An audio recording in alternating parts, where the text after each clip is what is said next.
thank you all for coming. I'm Michael Speaks. I'm Dean of the School of Architecture. You're in the School of Architecture, if you didn't know. Many of you do. Here are students and faculty here. For those who are from elsewhere, this is our lecture hall. We're very, very happy to welcome everybody to the conference, or actually it's a symposium. Should be an exciting day. I don't really want to say any more than that, except to say that I'm looking forward to seeing the panels. There are friends here, new faces, just very excited that you're all here. It's also a terrific opportunity for the School of Architecture to collaborate with our larger neighbor to the east, west, north, south, I don't know which direction, but we're linked by a building called Link, which is even better than not. Very pleased to be doing this with College of Engineering. And are we doing this with someone else? VPA. With VPA, but especially with the College of Engineering, especially because Laura is here. Yeah. And she will be much more articulate and clear than I've been. But I want to welcome you all, say thank you for coming, and look forward to the talks. And I will introduce Dean Laura Steinberg, who will say a few words as well. Thank you. Thank you. Thank you, Dean Speaks. Let me just say thank you to the organizers here, Laurie and Anda. And there were some faculty members in my college who are speaking today and helped to organize it. My own assistant, Stephanie Vesta, helped to organize it. And there are probably others in this audience who I haven't met or don't know of your participation in organizing this, and I say thank you to you for that as well. As Dean Speaks said, this means a lot to our college, and I gather to the School of Architecture as well, and I think probably to VPA, in that we're able to do this together as a group. You know, I think that when Laurie and Anda came up with this idea that design across the disciplines is something that needs exploring, that hasn't been explored sufficiently, not just here, but I think everywhere, that there are concepts in design and creativity and determining feasibility that are similar but different in the arts, in engineering, in science, in architecture. And having the opportunity to have you here, to have faculty from across the university participating in a conversation about what those differences are and what the similarities are, and probably most importantly, how we can learn from each other's practices about how to make design more innovative, more effective, more aesthetic, more cost-effective, speaking as an engineer, if I may. All of those things are, I think and I believe, what we're going to be talking about here throughout the three panels and the breakout times. The topics, I understand, are visualization, materialism, and sociopolitical aspects. I will tell you that those words don't usually show up in engineering. So I am actually very interested in how one creates a panel around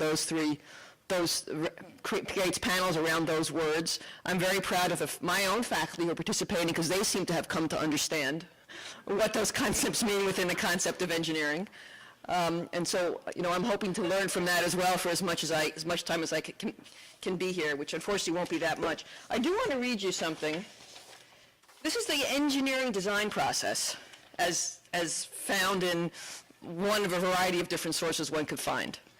And I'm going to guess that this design process that I'm going to read you, just some bullets, are not that different from the design process that happens in architecture. I'm not sure if it would be the same for the design process that happens in the arts per se. You know, but I think that it's the filling out of these bullets that show the differentiation between how design thinking occurs, and really, I think, provides the impetus or the interesting points of takeoff for this conversation. because things are the same, but they're different. And I think that's the interesting thing about what we'll probably be talking about here during this day, is how is design the same, but how is it different between each of the disciplines? And again, what can we learn from each other? So design process, engineering design process, define the problem. I have a feeling architects define the problem too. I imagine artists do too, but maybe in a very different way. Do background research, specify requirements, brainstorm solutions and develop alternatives, choose the best solution, do development work, build a prototype, test, redesign, and then build. That's what we teach in engineering class. I'm really interested to hear how that relates to what you do in your areas, and for you to share your practices with engineering, for engineering to share theirs with you, and for arts to do the same thing. So let me just conclude by saying this is, I think this is a spectacular idea. I know the women came up with this. To some extent, this is a women's day. The problems and the issues that we're addressing today, of course, are genderless, and yet perhaps we'll discover during the course of the day that there is a particularly female, or maybe a particularly male, or a transgender way of looking at these issues. And I hope that some of these interesting topics come up and are part of your conversation here. So thank you once again, and congratulations to all of you for organizing this, and I'm glad that I can be here to be part of the introduction. Thanks.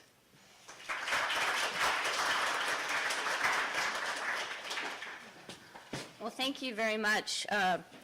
We want to thank publicly Interim Dean Randall Corman, who was originally part of this conversation, Dean Michael Speaks, and of course Dean Laura Steinberg for their support in making this possible. And we also want to thank, we have 3 research assistants, graduate students, who've been helping us over the year in preparation and doing research for this.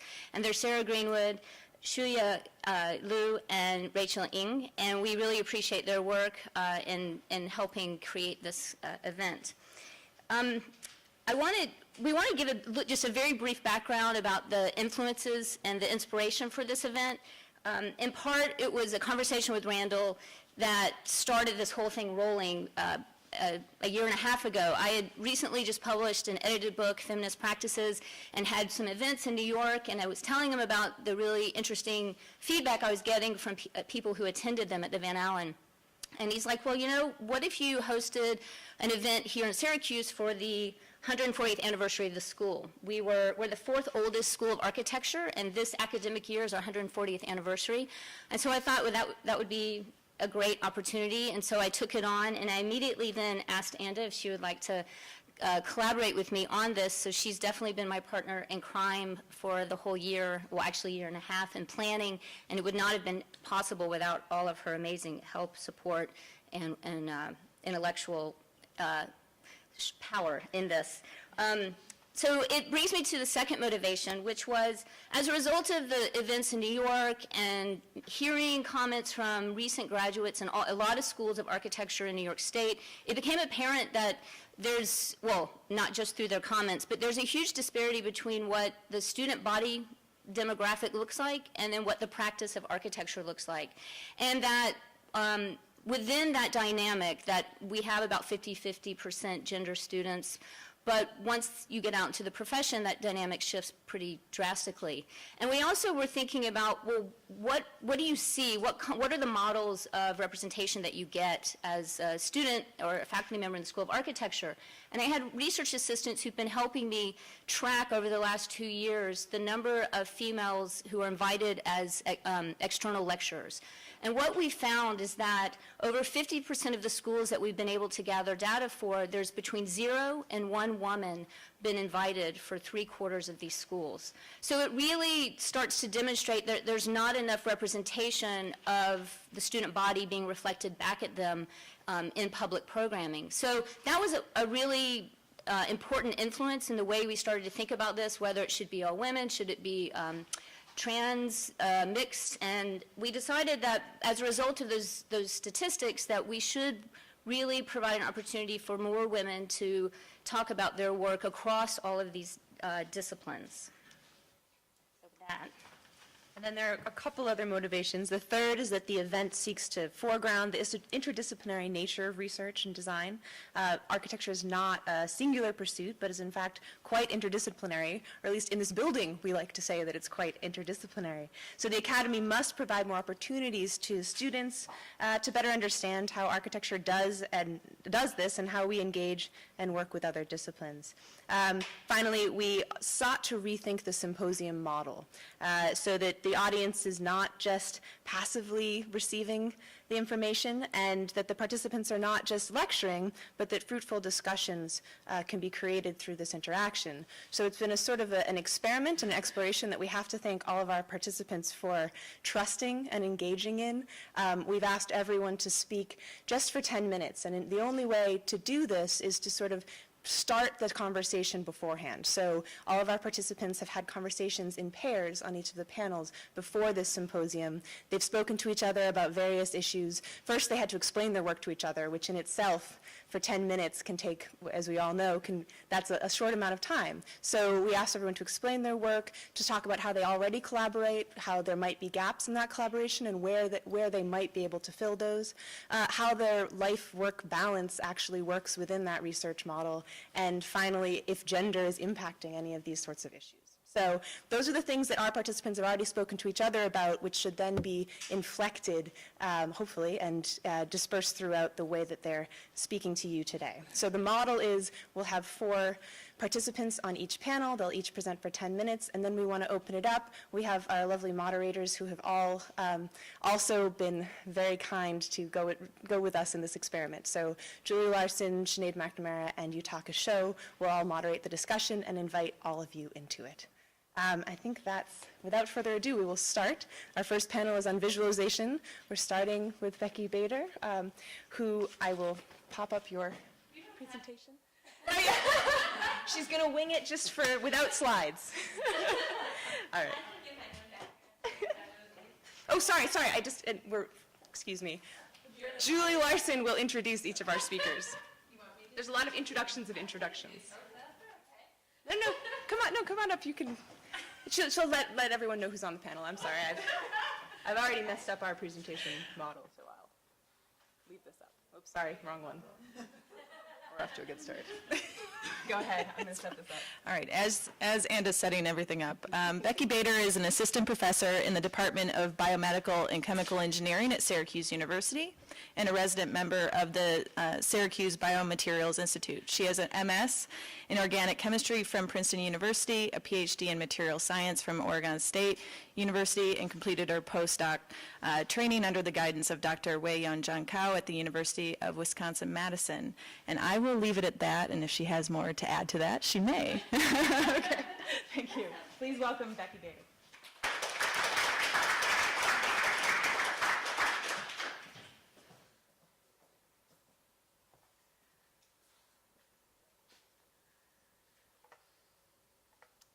So if I can find my talk, it would probably be more helpful. This guy. We're good.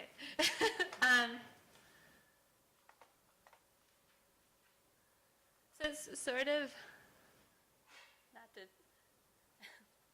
so when I was asked to talk about visualization, I mean, in contrast to what Dean Steinberg just said, I don't think me or my colleagues have firmly grasped what visualization means to us as engineers yet, and I'm actually kind of at the interface of engineering and chemistry, so for me this was even more of a foreign concept, visualization, and so even this morning I talked to some of my colleagues about it, like, you know, I'm supposed to give this talk on visualization and I'm not totally clear on what that means, and so all of them gave me different answers on what it means to them. For most of them I can tell you it means pretty microscopy pictures. I did not bring pretty microscopy pictures, so I was already standing in contrast to them. So for me it became kind of a, you know, upon talking with my partner, Kathleen, we decided, you know, for me visualization is more how do I convey what do I do which is done at a nanoscale, so it's not even at a scale that other people can see so that they can understand it. And so, I'm kind of giving a talk about my research in hopefully a way that anyone can understand it. And so that's kind of how I decided to approach this. This isn't really well timed, but I assume it's going to be around 10 minutes. All right, so as I said, I work in nanotechnology, and specifically I work in the field of drug delivery. And so I'm going to kind of try to overview what that is using, what I brought in terms of visualization. So, the first question, people might have is, what exactly is the nanoscale?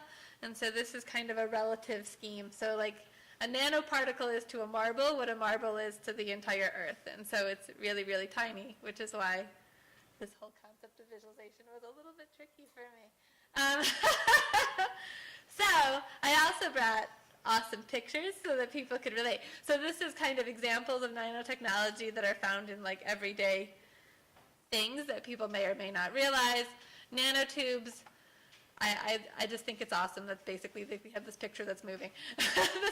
They actually conduct electricity, and so nanotubes are finding use in multiple things, and they're also used for drug delivery, which is what I study. These are actually a picture of the bottoms of Nike running shoes. Dr. Mather, who's also in engineering, actually works on this with Nike, and so you can form nanocomposites in order to have, basically better rebound so that the material will fix itself. And then iPod is kind of the classic example because iPod likes to use the word nanotechnology all the time. And then this is just kind of a fun nanotechnology example, sort of fun. This is actually like the interior of a t-shirt, and so these nanowires are embedded in the t-shirt, and they're designed to rub against each other so that they generate electricity while you're wearing the shirt, which to me always seems weird because I don't understand how you would ever wash this shirt, and athlete, I get things very dirty. I don't get that, but it's very cool conceptually. And so what I study is what's referred to as nanomedicine, which is basically anything on the nanoscale that you use to treat a disease.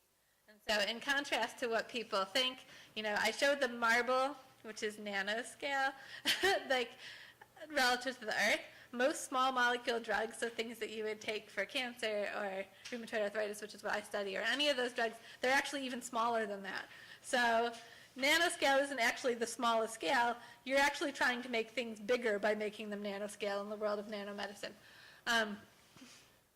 So, this is just a quick overview, and I realize I'm not talking to mostly engineers, so I'll probably just give this a quick overview. But basically the deal with nanomedicine is to just take your drug and put it in some sort of container. So that's what this circular thing is. You've just taken your drug and made it bigger by putting it in some sort of container. And then you can also, basically modify the outside of this container, and so now it has all this stuff on the outside, and so the purpose of that is that it can actually, reach a disease site, specifically usually cancer, and then it sticks to the cancer cells and you can treat it, and so that's how we look at this. This third one we're just going to ignore because, well, frankly, I find it to be pretty useless, and so it's not worth talking about. But this is like the overcomplicated drug delivery system. So the whole point of we can kind of gloss over this, my research is to take these drugs that people think are pretty horrible, because they are, and they have horrible side effects that everyone is familiar with, and we want to reduce those side effects by making them more specific for the disease site and increasing their stability and efficacy and making them better all around. So we're going to kind of skip that over. And so this is, I kind of hinted at this. This is my favorite slide of all time. This is my 5-minute slide. It's okay, we're on track then. So this is how I convey this to people, how the drug delivery works. So as I was saying, these normal small molecule drugs, so normal tiny chemotherapeutics, they can pass through tissue anywhere. And so that's why you have horrible side effects from these drugs, because they've accumulated in sites that are supposed to be healthy. If you make things bigger, so this is my representation of the nanoscale, now they can only pass through the blood vessels in places where there's these gaps or holes. So it goes only through those. And so the deal there is that if you have diseased tissue, you end up having gaps in your tissue because you're making new blood vessels all the time and things aren't really well sealed and they tend to be what is referred to as leaky. And then we can take it a step farther and we look at cells at the diseased tissue, and then we've specifically targeted that diseased tissue. So this is getting towards wrapping things up here. There's a lot of stuff that has been used for drug delivery systems, and these have been based on biological materials and polymers and metals, and the conventional one is lipids. And so, there's a lot of overlap between these categories, and basically the deal is just to do exactly what I just outlined on the previous slide. And so, to quickly wrap up what I do in my own lab, my goal is to take things that are found in nature and then use them for drug delivery. So we take polymers that are isolated from like a rooster comb. So this is a specific polymer that's used there. These are all polysaccharides, so basically just long molecules of sugars. This is all we use in my lab. This guy, polysialic acid, we isolate it from bacteria. And this guy, chitosan, comes from the shells of either insects or crabs and things like that. So the goal here is we take these things found in nature and we use them because they're non-immunogenic. The body's going to be familiar with them. They're easy to degrade, and it works well for us. And so, we kind of combine these polysaccharides in order to form, these are kind of my representation of nanoparticles. So we form a couple of different kinds, and we take beautiful pictures. So I guess I lied because I did have 2 microscopy pictures in here. So my colleagues would be proud. But I just put drug here, generic, but this is generally we do cancer drugs and rheumatoid arthritis drugs, and a little bit with biofilm-related disease type of drugs, so cystic fibrosis. And then I felt compelled to put a picture of my lab, and obviously we're kind of goofy in my lab. So this was our Christmas picture. Anyway, I feel the need to thank my students whenever I give a talk because they're kind of awesome. All right, so that's kind of, I don't know if I addressed visualization, but I know that Kathleen is we've been talking about my own research and how I present it, and I think she's planning on following up on this a little bit, yes? Okay. Yeah, so thank you.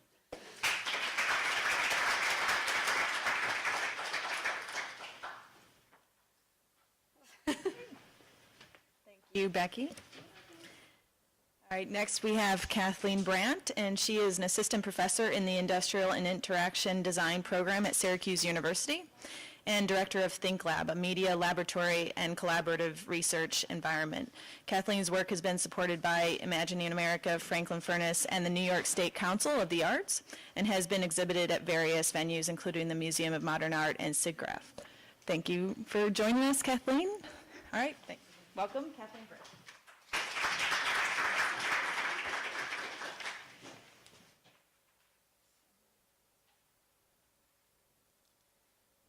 Suddenly going blind, so forgive me if I have trouble seeing the screen.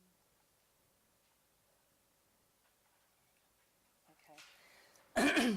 So as Becky said, we were paired together for the symposium, and we're trying to find different ways to link our work. And in some ways, I almost had to start with what is my work, because I often find myself just interested in things and pursuing them and haven't worried so much about linking things together in a sort of organized way, which I guess means I'm interdisciplinary by default. But I thought I would use this symposium as an opportunity to kind of frame the stuff that I do, which I think always comes down to really telling stories of some kind or another. And the kind of stories that I'm interested in are ones that are often layered with a lot of data. So in terms of what Becky is doing, I'm actually someone who takes a lot of data that is the product of research by scientists and technologists and engineers, and then reformatting it, reframing it in some way that tells a different story. And so the kind of work that Becky is doing is actually a very complex one. I'm sure that there are a lot of contradictions about it in terms of the efficacy of doing this kind of thing. Whenever you're doing anything scientific or in the medical field, you run the risk of there being a lot of backlash to it. And so, for instance, I'm showing this piece from quite a long time ago called Exclusion Zone, which is really, I would say, the first piece that I did that started dealing with notions of contradictory stories, contradictory data being imposed on one another to create or reframe or make a different story altogether. In this case, it's an installation. So part of what I do in my work is I use a lot of different framing devices. In this case, it's a spatial one to show a lot of different kinds of data all at once. It's an immersive situation. And it is a map, it's about 12 foot by 17 feet, of various layered maps from outside the Chernobyl, nuclear reactor from 1986. And the reason why it's a map of this space is because there's a lot of contested feelings about this space and whether or not it can be inhabited or not. It's not supposed to be inhabited. And what I did was I used what's, sort of the age-old idea that, a nuclear radiation is a terrible thing, we shouldn't be exposed to it. And I conflated that with the story on the slides, which are microscopic text, which is a story about my own cancer, where radiation was actually used to save me, to actually cure my cancer. And so you have these two very conflicting stories, one on top of the other, and in my own sort of framing device was to have you be immersed in both of them at the same time. So that's the start of my work in terms of that. I've been working for a very long time in interdisciplinary teams. I was working at Rensselaer Polytechnic Institute for a number of years and was part of a number of teams, which actually Bess Creedemeyer's, this is the early days of all that work. And we were given a finalist opportunity in the MoMA PS1 competition, which many of you are familiar with. This was the second year of its return. And what we did, and specifically my portion of the work, was to think again about sort of flipping a story, which was that the story here was about creating a paradise island in this space that was pretty toxic in terms of air quality. And so what we did was to flip the sort of positive look of what the project was supposed to be and really make it about data collection. And so in this case, these are these plants, these air plants that are collecting data. They're used throughout the world to collect different kinds of data about how much there are pollutants in a space. So this was that early work, and I guess I would say this is when I was still telling stories for people. And I think that one of the big changes in my own work was the idea of starting to tell stories with people. And the significance of that for me has been the sort of where I am now in terms of Think Lab. So again, this is an early project with Brian Lonsway, who is my partner and many of you know who teaches in architecture. This was, we started this I think in 2000. So there weren't really a whole lot of sensors around. We were building everything ourselves. This was a wearable device that was to collect the invisible effects of radiation, specifically VLF and ELF, extremely low frequency radiation, that comes off of things like your microwave and things like that. And this was in response to a report that had just come out from the World Health Organization that had suggested that people use prudent avoidance of ELF and VLF. And I guess humor has always been a side of a lot of the work that Brian and I have done together. We thought it almost hysterically funny that you would use prudent avoidance against something that you, of course, have no consciousness of. And so how would you go about doing this? And so this is an early prototype. This was a device that was worn in a flak jacket, which, of course, right after this is when 9/11 happened, and, of course, wearing flak jackets with all kinds of wires was actually not such a good idea in New York anymore. And in fact, really, we just never did put it out on the streets of New York for that reason. But one of the things that this did was it collected data and photographs and a bunch of different kinds of seemingly unrelated data, like the photographs there of the space I'm in while I'm collecting data about ELF are completely meaningless, right? Because they have nothing to do with radiation, so to speak, and yet they really do. And this is one of the only ways to see this stuff. The data that is uploaded at the end of the day would then be put through a website, which we finally got working, And what we did was we used all the World Health Organization's data from around the world to allow you to interpret how you had experienced the day, whether or not it was safe or not. And not terribly ironically was that the United States pretty much had no regulations, whereas in South Africa, for instance, it was a very, very low amount that you should be exposed to. So if you were to look at your same day through these different lenses, you would have a very different understanding of yourself. And essentially to show the sort of subjective nature of this. 5 minutes, thank you. You're starting to see a theme. I'm interested in, obviously, technology. I'm interested in the invisible stories. This is another story that I have been interested for a very long time in labor issues. And so this was a project that was looking at the narrative that we have around organic food and the organic life cycle and how holistic this is. And in my own work around, World Health Organization, it's the embedded labor in all of this. So this is not as clean a cycle as one would expect, given that there are a lot of people who are creating products that we all use who have actually nothing to do with the organic food movement, so to speak, or even food. And so this was more of an homage, which was to, instead of sort of being in your face about it, to say thank you to the various people who have participated. So by naming people who were creating the objects that I had in my house from my organic garden, it was a way of opening up the story.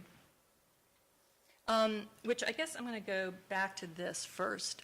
So for a lot of years, I've looked at different kinds of framing devices, different spatialization, different kinds of data, and how they might make different kinds of meaning for people.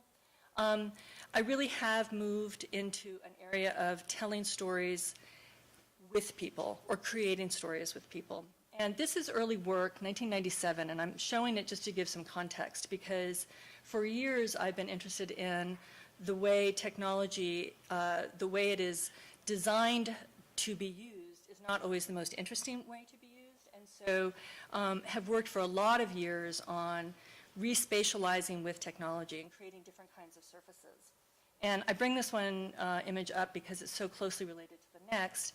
This is a piece in 1997 where we took over an old department store, my partner Brian Lonsway and I, and with a team of students created this entire interactive installation where we use sensors to activate the web. So instead of a mouse, your body would in fact activate different spaces on a website. It was a very convoluted, complex space, but the most important part of it was the magic that happened and the way people wanted to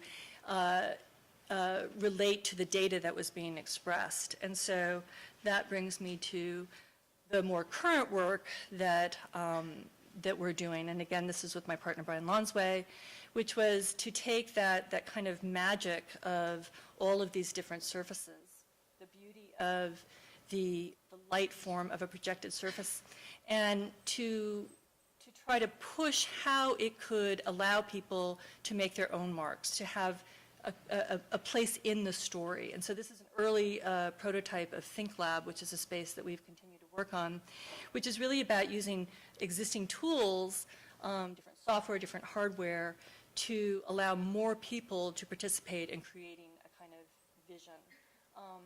And a lot of the work that we're interested in is very specifically around collaboration and, quite honestly, conflict. So that brings me to what I think is a really interesting thing is that I'm done. I'll do this really fast then. This is an editorial that I wrote with my husband, Brian. And it's in a peer-reviewed journal, and it's about design. And I'm using this as a way to sort of bookmark this project with Becky, which is that this journal, this editorial on the right, is something that we wrote that would reach this audience, for instance. So we took the same data exactly and ran it through a different style sheet, which is this now means this data is valid, right? Because in the research community, we're not supposed to use images or color or anything else. else. So it's the exact same article, but just through a different filter. And then the exact same article through yet another filter, because we're not supposed to write anything in crayon if we're in the academy. And so I'm ending with this because I think it could possibly be a bit of a provocation for today, but I also want to say that this is a tool that we've created for people who, in this particular community, often are working with children and are afraid to submit their data to their RPT committees because it's construction paper and crayons. And this is a tool in the sense that it's the same data, it's just a different framing device. So that's it. Thank you.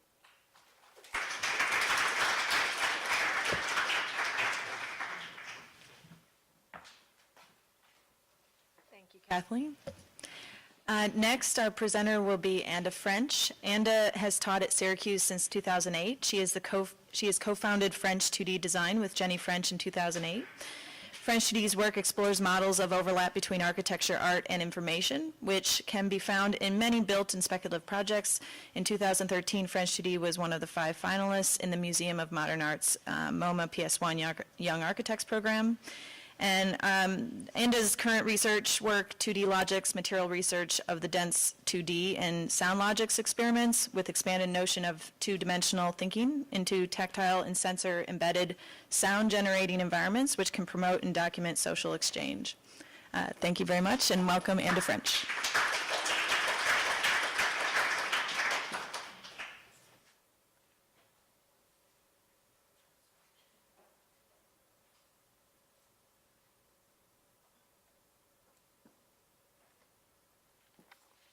Okay, so I think the way that I've put these 10 slides together is very much influenced by my conversation with Jamie Snyder, with whom I was paired.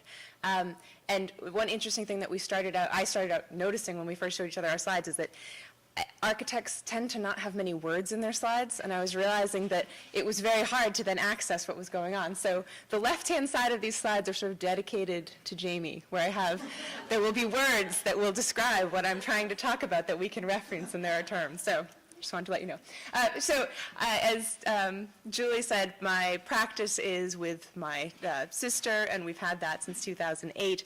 And I think it's important to kind of when presenting my work as an architect, it goes from so many scales. I think it's important just to sort of outline that through these 10 slides, that it goes from a wall mural up to a room installation up to a 100,000 square foot building. So there's a kind of way that to present that to an outside audience, you sort of have to contextualize it, and I think the visualization model is actually really helpful for that. So I would just start by saying that our work, by nature of its practice and identity of its authors, is a form of stealthily constructed overlay, represented and visualized through both diagrammatic logics that lift or reveal unseen or invisible activities and forms, and projected through the work itself. Our operation resembles Michel de Certeau's notion of making do, as we superimpose fictional stories, imagined volumes, oral complexities, and diagrammatic ghosts to release the work from its existing formal and cultural constraints. He has a part of his writing on making do where he talks about the North African living in Paris, and that he's constantly, he needs to create for himself a space in between where you're superimposing sort of two different logics. And I think part of being a studio led by 2 women has caused us to operate across these diverse contexts. We have to wear multiple hats, and we're always sort of working in between, and that's the sort of way that I've framed talking about this. Each of the projects, I have 5 projects here, they all have an interesting set of collaborators. The first one is our finalist entry for MoMA PS1, which was essentially, if you don't know it, it's the courtyard at MoMA PS1. You're asked to design an installation for the summer.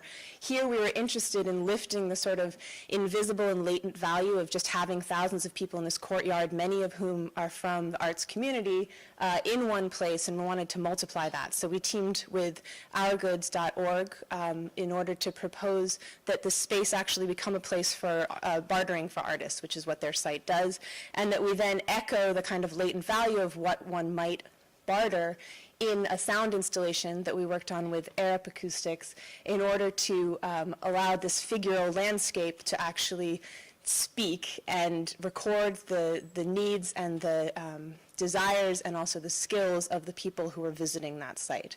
And I think it's important to note that a lot of the collaborators here, by the nature of our own sort of status being in between things, we work with a lot of collaborators who also are sort of in between. Even working with Arup Acoustics, they're acoustical engineers, but unlike any that I've ever worked with, in that they're part of the design process, so that was a really interesting piece. You'll see that I've paired each of the slides here. The first will always be a sort of diagrammatic understanding or revealing of the underlying structure of the work, and then the second, which, because we didn't win MoMA, so we made mini MoMA at 601 Tully. This is a small version of the project, which is a sort of rendering or the illustration of it. This, of course, is a photo of the installation itself. You'll see that this takes the same idea, but I worked here with my collaborator and also husband, Gabriel Mugar, who's in information science and technologies. Apparently you have to be, I don't know, you have to be related to me to collaborate. It's very weird. My sister and my husband, we have to work on that. Or I have to extend the family. So in this project, I've paired his campusneighbor.org, which is a local bartering site between students and residents, with a similar kind of installation, which has this tactile and sound installation in it. Similarly, for a restaurant moving up in scale in New York, we were interested in this idea of sequencing and visual cues, and how an overlay of how one would actually move through this space with this incredibly long bar might start to inform some of the formal moves. So a big part of this project was dedicated to the ceiling scape, which was meant to subtly create a visual cue of how you might move through the space in this linear fashion, because you have to come in at one end here, but you have to actually get to the back in order to start the process. So that was part of that work. And here then is the rendering of the space. You can see this sort of reading and the ceiling, which actually follows a kind of curvature and creates a forced perspective. That forced perspective or thinking happens now on a horizontal plane in a project called the Sibylline Text, where the idea here was not to create something physical or formal, but to disperse a story throughout the city of Syracuse. So in this case, my collaborator was a writer in the MFA program here who wrote a story that was fictional about the city of Syracuse that then we dispersed through text message and through these small nodes in 26 cultural sites in the city. So we were interested here in the kind of way that this is the normative map of Syracuse, but that one might find their own route through the city or understand a kind of sequencing through the city by collecting these pieces of a story over 30 days.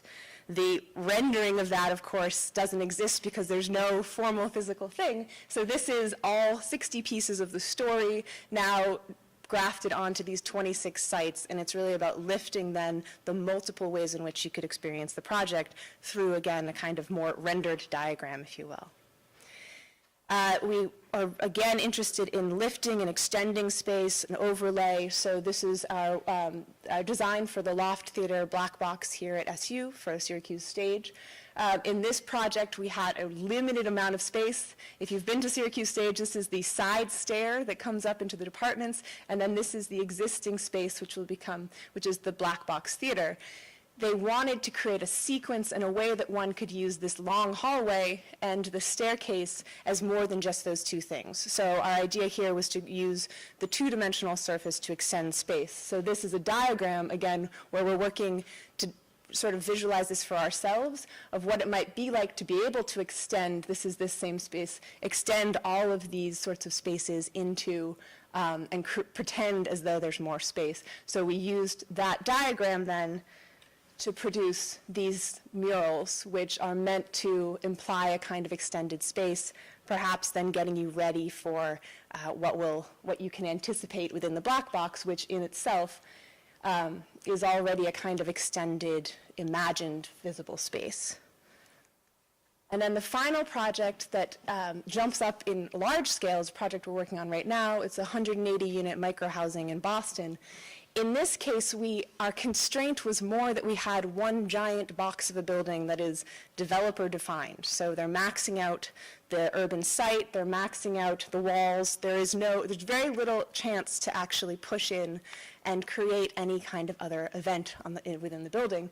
So we started to use the same idea of extension and overlay, but this time making very subtle moves along all of the various exterior surfaces in order to kind of create a new or imagined reading of things. And we also want to make visible the idea that there is this kind of micro-housing model. These units are less than 300 square feet. It's a groundbreaking thing in Boston. It's the largest of its type. So a lot of the work then on the interior will have a series of installations that sort of comment on these extended small spaces that feel as though they're larger. And then this is the last side, which is taking those indentations even at the exterior, where the developer really, we could get 8 inches out of them into the facade in order to kind of create this piece. These will then, this is in mid-work, so these will all have a kind of perforated image on them that extends that space even deeper. All right, and that is that.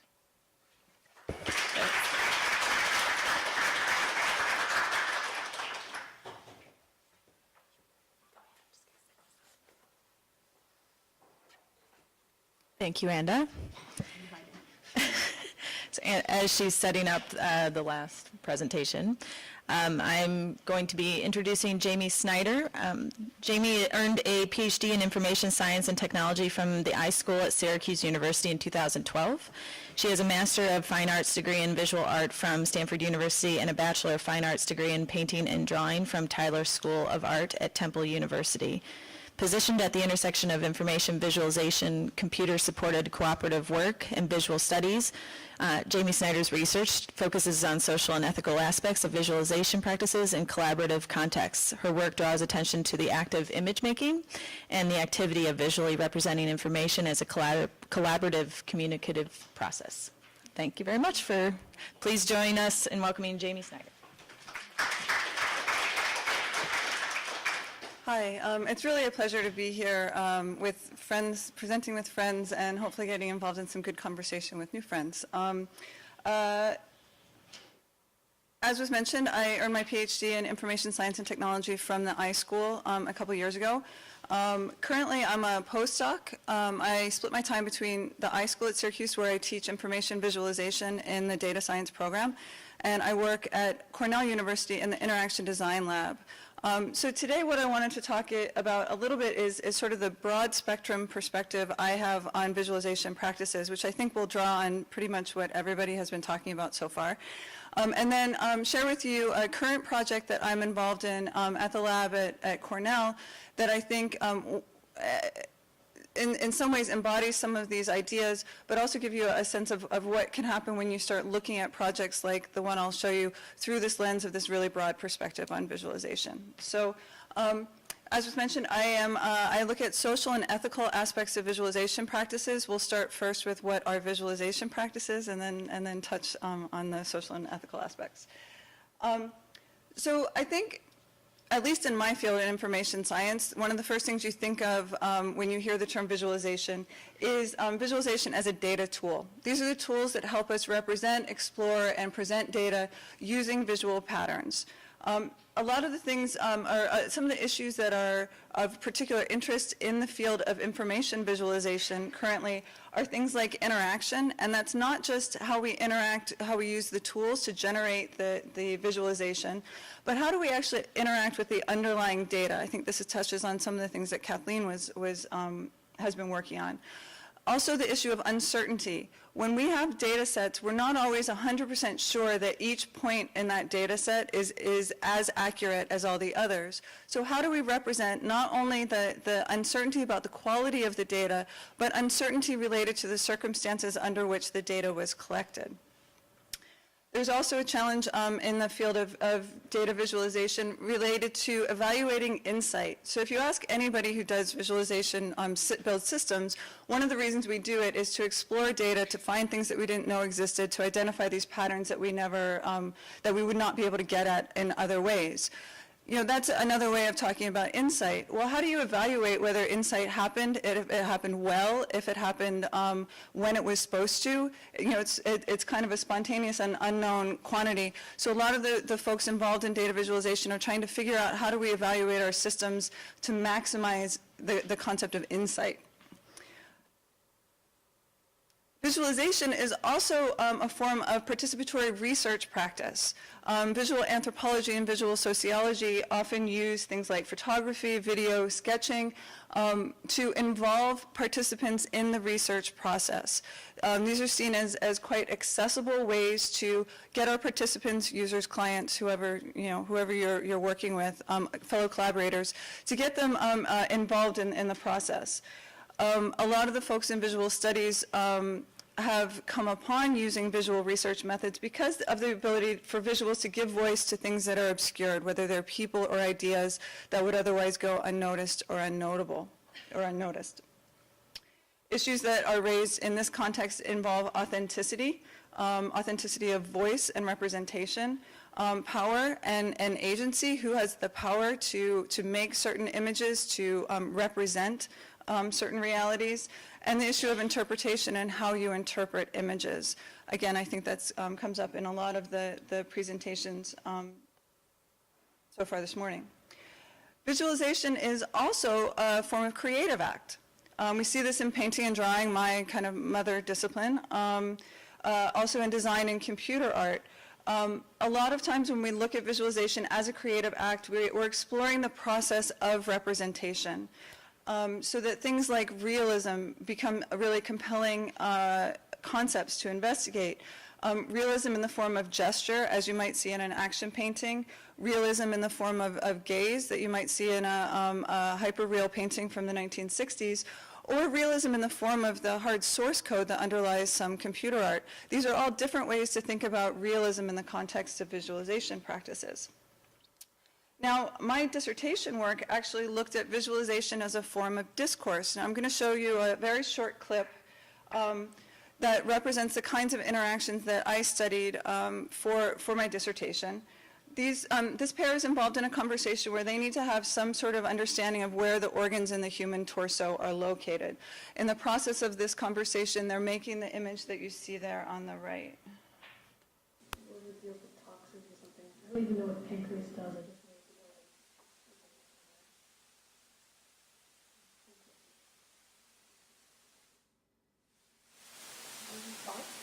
That was supposed to be hard. Maybe there's 2 lungs. Right. Yeah, there's like the ribs. So as we look across these different ways of looking at visualization practices, from data visualization to participatory research methods to visualization as creative act, looking at discourse, as visualization tools are getting more accessible and more sophisticated, we see these things coming together. If you see a really aesthetically refined visualization posted to a blog and you see the conversation get started as a result of that, we can see these things coming together. And that's one of the reasons why I use the concept of visual materiality, which pulls together some of the various ideas in the panel. This is an idea that was posed by Rose and Tolia Kelly, who are cultural studies scholars, to talk about how things are made visible, which things are made visible, and what the implications of these material choices are. They look at visualization practices as interactive, dynamic, and process-based, and inherently social. They refer to visualization practices as doing the visual, so it's not just about having an artifact, it's about being engaged and embodied in the process. So very quickly, because I only have 5 minutes left, the project that I want to touch on is called Moodlight. This is an interactive lighting system that supports relaxation.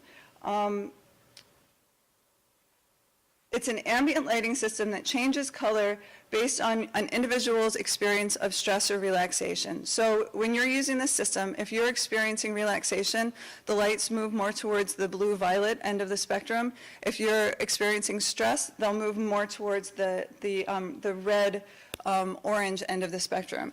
It does this through electrodermal activity sensors, which you see there on the left. These are called PIPs.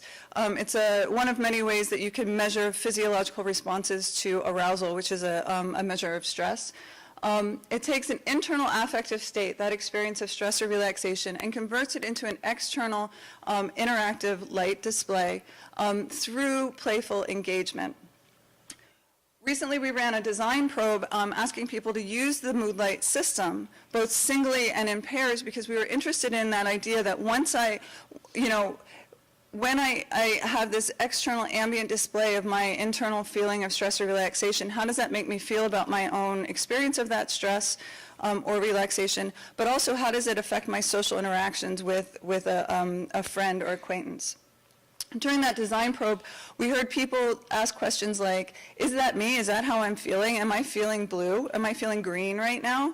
Which got into these issues of authority, credibility, and agency when people said, oh, I thought I was stressed, but I guess I'm actually relaxed, or I guess I've gotten better at not being totally enraged. One of the interesting things was that very few, if anybody, commented that they wondered if the system was working. They assumed that the system was correct in representing their internal state, which is interesting. There's also the issue of negative feedback loops. We developed this in order to be a reflective tool to tell you how you felt, when in fact, in some cases, it actually made people feel a certain way. The red light actually made them feel more stressed, and so once it got red, they had a really tough time calming down. So this contrast between when you visualize someone's personal information, it's not just a representation, it also has causal impact. And issues of privacy and disclosure, while some people were really excited to get the lights to red, and they're like, yay, I got it to red. Others were actually not so comfortable. They said they didn't want to wear their emotions on their sleeves. They didn't want this internal state being externally represented. So that in this case, doing the visual raised issues of, as I said, credibility and agency. When seeing is so strongly connected with believing, there's a real responsibility as makers and as designers to understand the dynamics involved in how we represent information.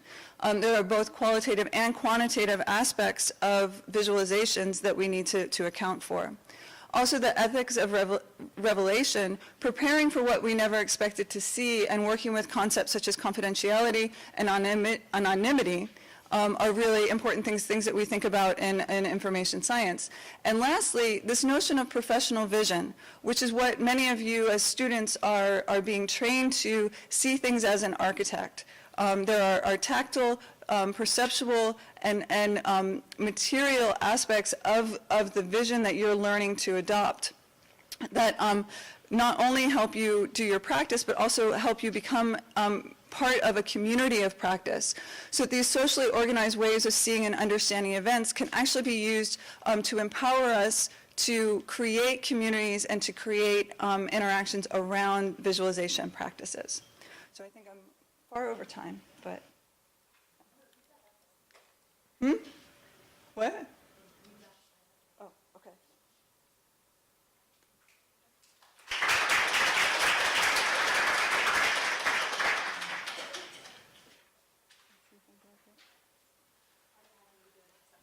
Oh, that was the thing. Okay. Thanks.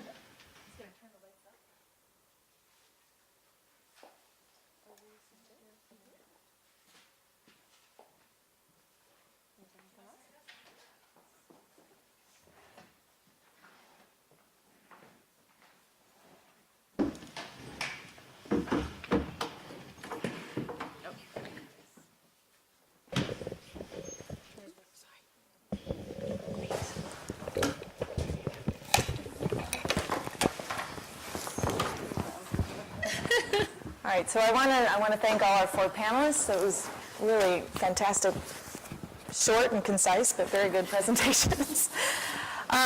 So since the method by which this was really kind of pulled together, I wouldn't mind at least starting with a kind of deconstruction of what the process actually meant for the four of you in terms of actually talking with each other once or twice, 2 times, I believe, and how that started to change the way that you wanted to present your work, and what kind of overlaps did you start to see? Because what I've noticed in all of your presentations is there is this sense of kind of trying to take the invisible and make it visible in some way in various degrees. So I'm assuming that through the discussions you had initially, that from what like Anda said, just being able to actually convey certain information,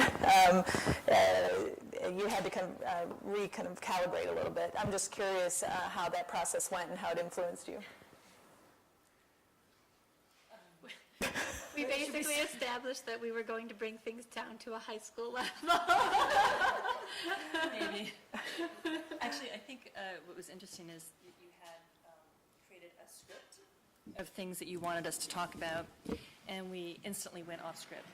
Yeah, it took about 10 Which you seconds. normally do, yeah. Precisely. So we had about, we had a lot of stories to share. We did. And so the questions that you posed were very interesting, and they covered everything from what is our work, how would you explain it to somebody else who's not within your own field, to, how do you balance?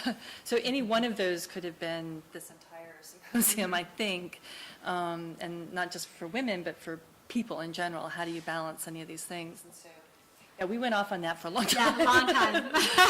Which I think is interesting, that when you look at this from all four of these, there's a lot of work that's done. So I guess I do wonder how we balance, because there's a profound amount of product, so to speak, right? That there's a lot that's put out there in terms of our work, and I don't know how we balance.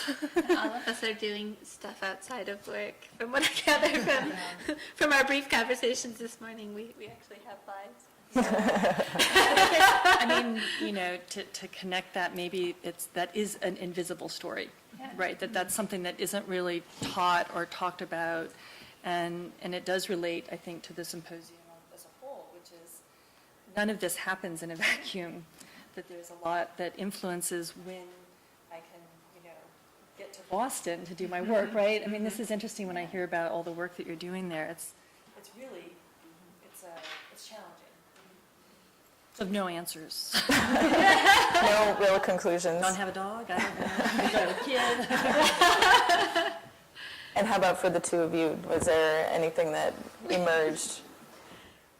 We went over on time. I know, we're trying to be good, I We had a long think. conversation. Yeah, we were supposed to talk for 20 or 30 minutes, and 2 hours later, we're like, oh, no. So I think we're trying to be good right now and not talk.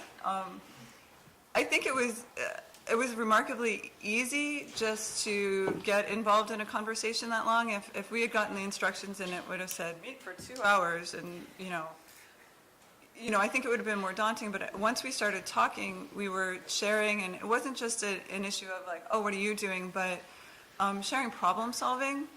Like Andrew was, said, I mean, I don't want to be responsible for taking pictures out of the presentation, but, saying, oh, you do that, I'm going to put more pictures, or more, more text, looking at your work and thinking about some of the phrases and ways that you describe what you're doing really helped me kind of think about, what would be helpful to surface, or what I would hope to be helpful to surface, and what I talked about, because we're all doing so much work.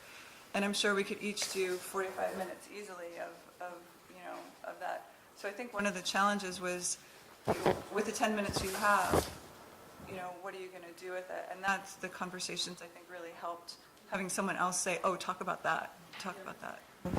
Jamie also brought up a really great sort of a way to frame the work that I thought was really interesting, which as we started talking, you talked about value, and just the idea that so many of us are talking about things that are invisible or not visible to the naked eye, right? And that the idea that what we show in 10 slides shows so much about what we value, and I think you even said what you respect, right? In a funny way, that's what makes it to the page. And so that made me really think a lot about, particularly in a school where we produce huge amounts of images at all times and lots of paper and lots of projection, that idea of starting to take a step back and think about how much you put up there and what you're specifically valuing is a conversation that would be wonderful to have, I think, in the School of Architecture, and probably, I would think, across other disciplines.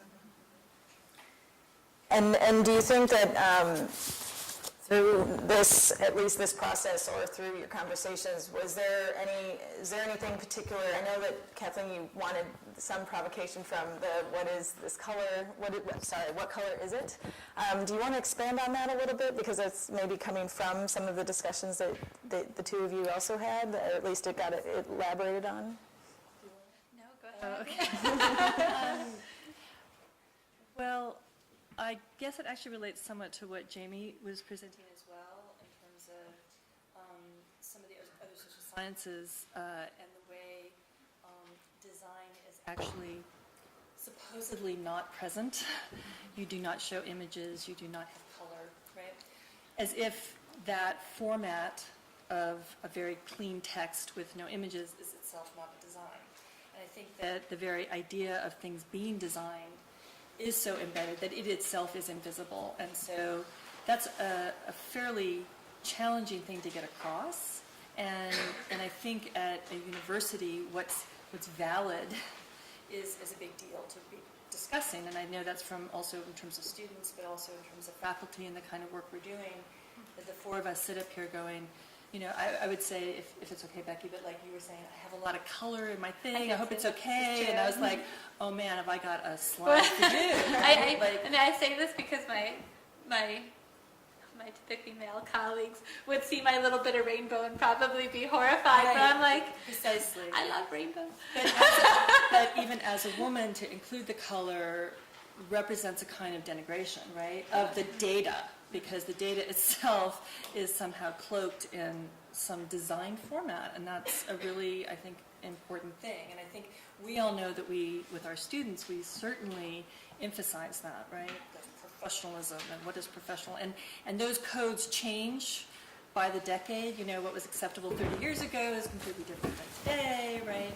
But that they are constructions, and you know, Yeah, I mean, I loved yours, Jamie. Yeah, but I ethical stuff. think so. I was at a data visualization workshop several weeks ago, and one of the people who presented work trying to identify the best, how do you pick color schemes for data visualizations, right? So I was like, oh, this is going to be really interesting, right? And so the finding from the study was that, again, so the way that data visualizations get evaluated or not, is it aesthetically pleasing, but does it help someone perform task A, B, and C faster, better, more efficiently? So the color schemes that allowed people to perform the given task more efficiently or more quickly were disharmonious colors, right? And so she was like, oh, it's just disharmonious. So just use disharmonious colors. And I was like, I don't think all disharmonious colors are created equal, right? You know, like, I was just imagining this like crazy vibrating, you know. And she said, no, actually you have to turn it like 120 degrees or something, you know, this formula. So what was interesting to me is that it really raised this issue that when you talk about design across disciplines too, that it means very different things, and the evaluation criteria are quite different, not just because of the mechanics of the way that the research or the science is being done, but because of the values that are underlying. In this case, the value was, you know, I wanted to score very high on what's called a task error test, task time error test. And that's going to be the most successful thing. You know, when we start to blur these lines in all of the collaborations that we're involved in, you know, when you start to present your slides to this very different audience, suddenly these lines of what we thought we knew about design and how to make design decisions, you lose your footing quite quickly. And I know for me, you know, spanning, you know, the fine arts through information science and data science, I often I get a little seasick sometimes because I forget where am I. You know, oh, I'm at an information visualization, a visualization conference, everything should be designed really well, right? Well, not everything, that's not always true, right? So, you know, I think it's one of the things that I would like to raise in addition to the, you know, or connected to this idea of values, is that when we do start collaborating, part of collaboration is accepting, learning about and accepting and working within the value systems of the people that we're working with, and I think that can be really challenging to actually perform that. Yeah, Jamie, you talk about, I did a little bit of research on on you guys. Just in your dissertation, you talk about instructional design guidelines.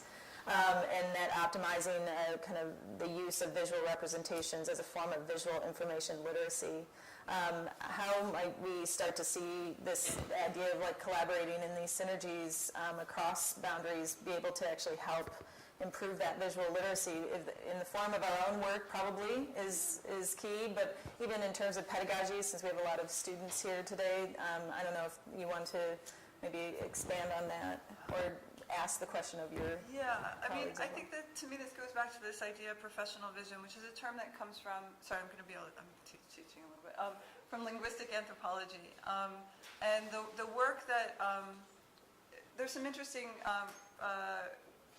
I think they're interesting, articles that talk about professional vision in terms of what happens when archaeologists go out in the field and they're scanning their environment in order to locate specific cues, visual cues, and how you start to make sense of that and start to create that. There's also an example of the Rodney King trial and the way that visual representations were used within that trial and the way that the jurists were actually trained to see the evidence in a certain way.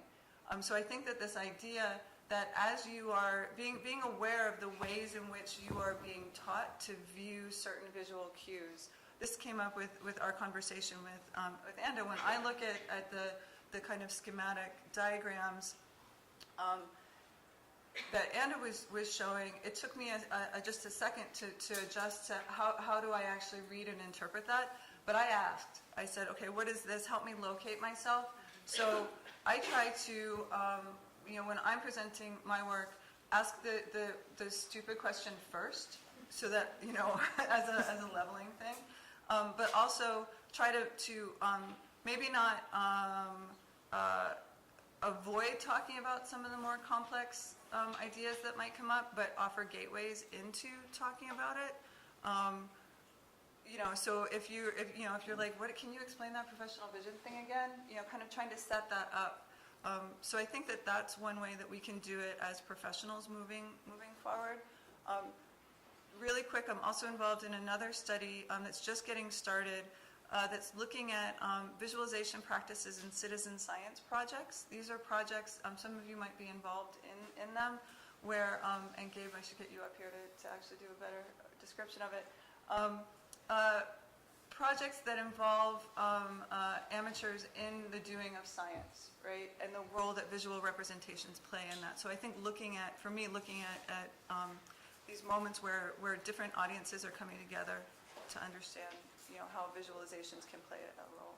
But I mean, now I've talked a lot, so giving you guys a chance to think about it. What's so funny is the description that you just gave, you started out by saying, I'm sorry, I'm teaching here a little bit. And I realized that was what we each had to do, but in this really kind of nuanced way, because to work across disciplines is to have to introduce people to what you're doing, to teach them slightly, in order to then find your overlap. And I think often those conversations, and the citizen science thing is an interesting example of people coming to it knowing that they are an amateur, right? That they're not the expert in that thing, and yet having to figure out how they can contribute. And that's often how I feel when I come to a conversation, that I'm the amateur in all of the things that you do, and yet I'd like to contribute, so finding my overlap is fascinating. I have a feeling that's how students also sort of understand their own way of jumping into these things.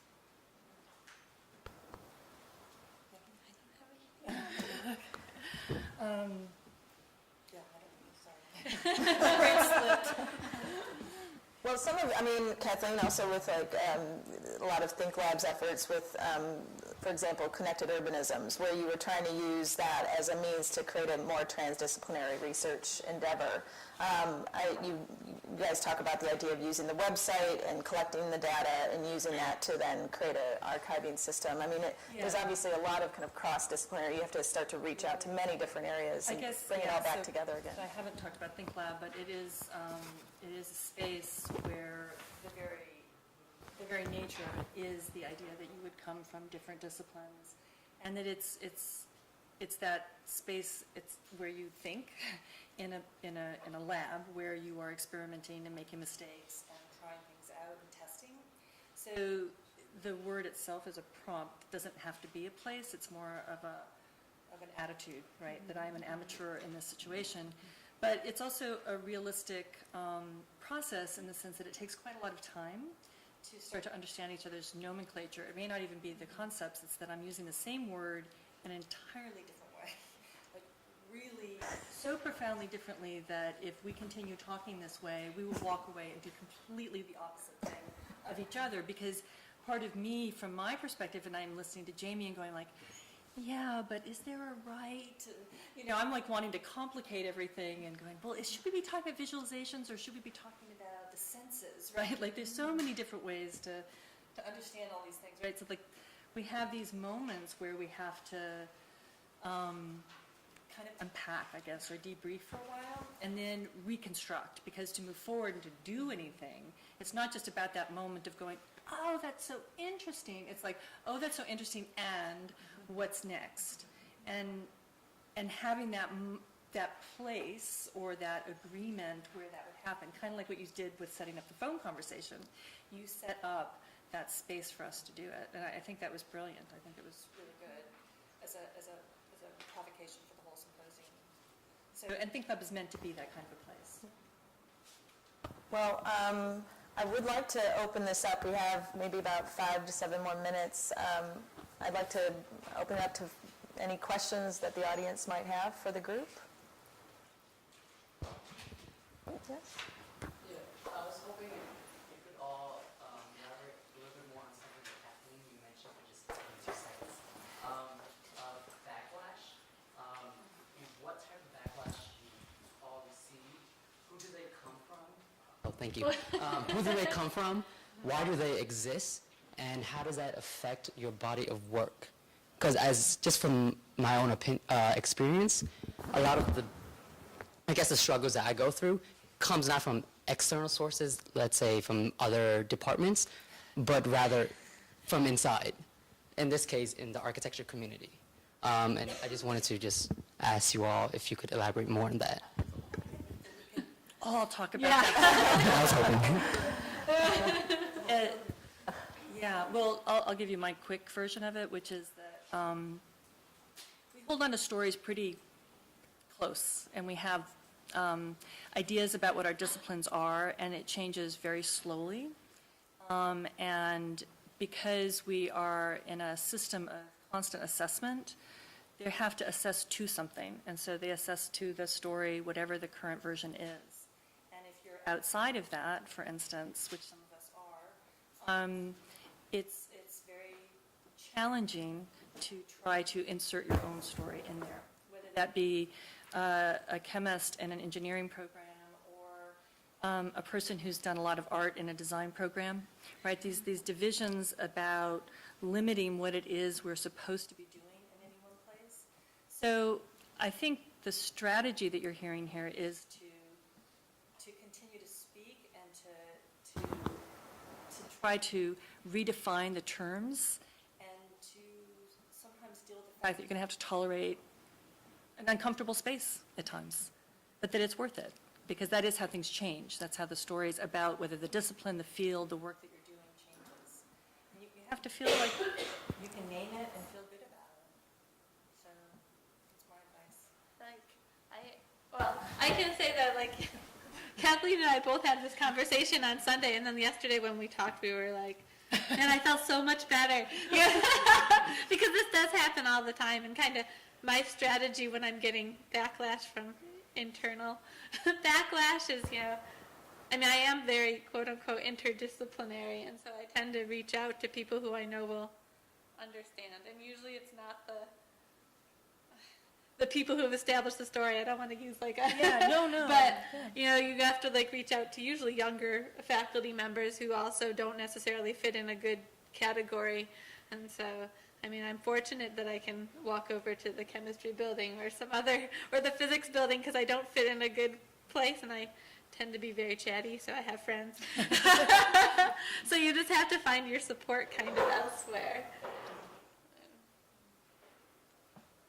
Funny thing, because your question makes me think of there's an old saying about the different kinds of governments, those which have to build walls to keep people in and those that have to build walls to keep people out.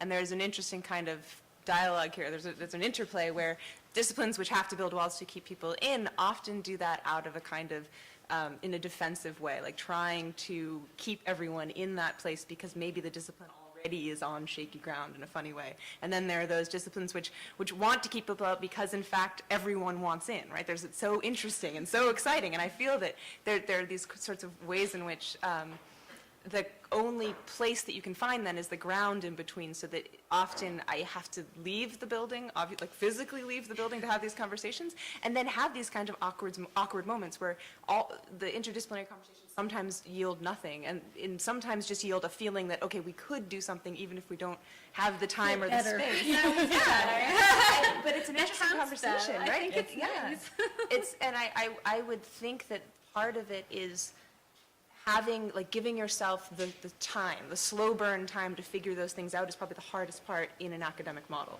right? Because our timeline is so incredibly tight that it begs a larger conversation about how we even are structuring academia in order to allow for the things that we talk about, right? Allow for that space between the walls. So, yeah. I think the only thing that I would add, in addition to everything that people have said, that, you know, working across disciplines means maintaining communities across disciplines, and that to be a good citizen, right, takes a lot of time and energy and commitment. And when you are, maybe one of the good things about that is that when you do get backlash from one aspect of what you're doing, so say I go to the information science folks and they're like, that's ridiculous, Jamie. No, you can't write a research article about that. You know, I do have another community. I can go to my friends in art and design and be like, hey, you know, maybe we can turn this into a project that's more suitable here. So, and again, it's not saying, oh, it's a bad project or it's a bad idea, but finding the right place for the idea to kind of grow and nurture it. And so I think of backlash not necessarily in terms of like a big wall coming at me, but more like barriers that get put that you just have to kind of maneuver around, right? That's kind of the way I think about it, that I don't end up getting stuck. Do we have time for one more? Yeah? Okay. Okay, good. I have a question that perhaps pertains more to the scientific side of it all.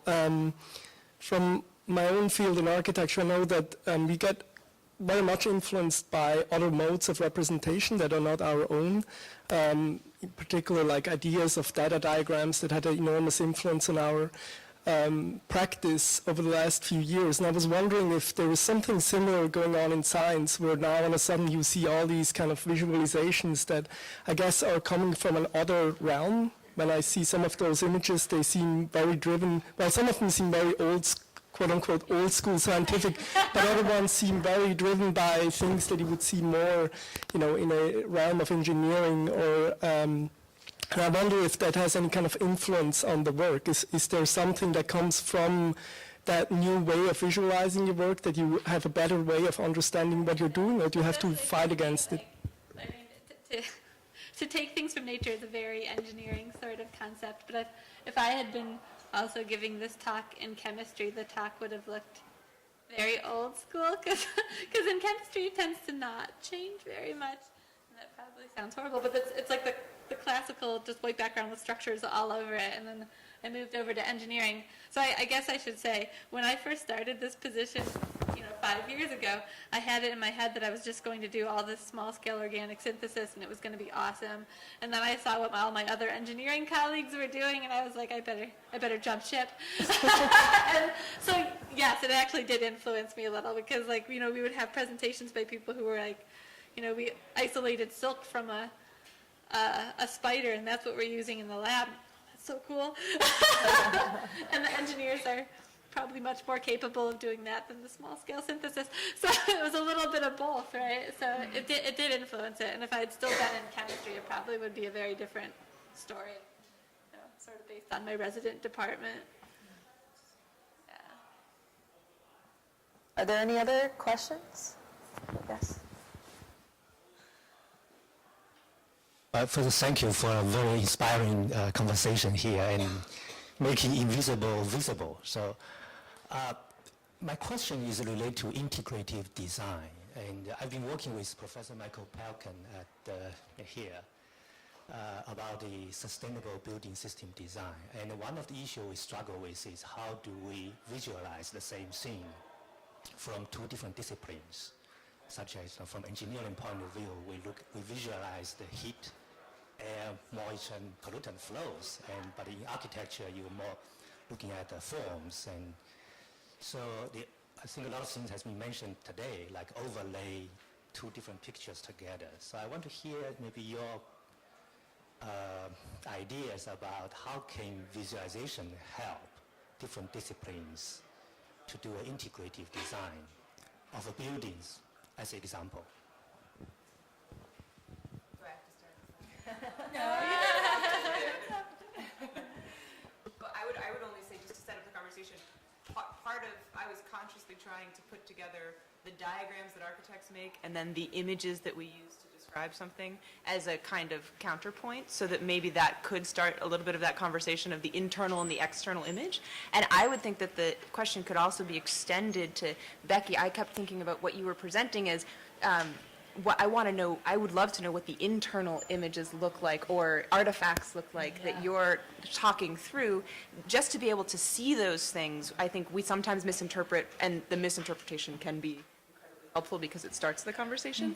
And I would think that that same question could happen across just simply laying our cards on the table and showing these are the things we show ourselves and these are the things we show each other, in itself starts that kind of conversation. Or if that's sacrilegious. Yeah. I think it's smart, and I guess I would also say that the other side of the visualization is the audience part, and that there are different audiences. And so I would think about that in terms of where it's going to be seen. So in a sense, it's not that there's one visualization, but that there's many, and that you would choose when to show them, knowing how you would want to communicate. So there might be some sort of hybrid, right, for an audience that's familiar enough with what you guys are trying to do, but that if you're going back to your really strict discipline and you want to communicate to your audience, you might do something different. You might have to accommodate the design form for that group. I mean, I think the audience part is, we haven't talked as much about, but I think is as important. The last comment? Yeah, and I mean, I think that you know, the ability for images and visual representations to transcend different audiences and different levels of expertise is one of the most powerful things about visualizations and visual representations. So exploiting that while keeping an eye on what's actually being presented, and you know, I think that the misunderstandings are important for starting that conversation, but depending on the context, Right. they can actually be quite dangerous as well. Exactly. You know, so I think that, but that, sometimes I think that showing the difference between your underlying data and the way that the visualization represents it is a window into your work and into your data that I find really compelling and interesting. I actually met someone, a computer scientist, who's making visualizations that purposely show the flaws in data, right? A lot of times when we make, whether it's buildings or you know, other things, when we create visual representations, we smooth things out and we make them nice. You know, so he's actually involved in saying, okay, well, how do I represent this data that's actually going to, and we're talking about huge data sets, right? That will actually show you where the problems are. So I think that, and that's a way, I think, of getting into other people's practices. Good way to end. All right, thank you so much, panelists. Appreciate it.